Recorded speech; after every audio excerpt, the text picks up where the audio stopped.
ये all India Muslim personal law board की जानिब से इस्लाह माशरे की एक मुहिम पूरे मुल्क में आज से शुरू की गई है। और हमारे मुल्क में जो भी मुसलमानों के दरमियान गैर इस्लामी, गैर शरई, गैर इंसानी रस्म रवाज है, उसको किस तरीके से ख़त्म किया जाए, किस तरीके से निकाह के मौके पर जो गैर इस्लामी काम होते हैं, जो म्यूज़िक है, डीजे है, नाच गाना है, उस पर किस तरीके से काबू काबू किया जाए और लोगों को इस बात के लिए राज़ी किया जाए कि लोग निकाह मस्जिदों में ही करें।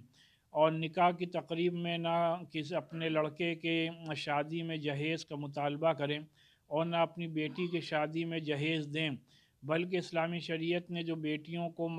अपने वालदेन की प्रॉपर्टी में जो शरई हक़ दिया है, वो किस तरीके से बेटियों को दिलाया जाए। इन तमाम बातों पर पूरे मुल्क में बड़े पैमाने पर मुहिम का आगाज़ हो चुका है और हमें पूरी उम्मीद है कि इंशाअल्लाह इसमें हम लोगों के अंदर अवेयरनेस पैदा करने में और उसके बाद लोगों को इन कामों के लिए राज़ी करने में कामयाब होंगे। सबको मिल कर के ये पहल करने की ज़रूरत है। इसीलिए मसाजिद के आइम्मा इकराम से अपील की है कि जुमे के खुतबों में भी ख़िताब में भी इन मौज़ूआत को टेकअप करें और जहाँ कहीं भी शादी हो तो महल्ले के की मस्जिद के इमाम साहब घर वालों को बैठाल करके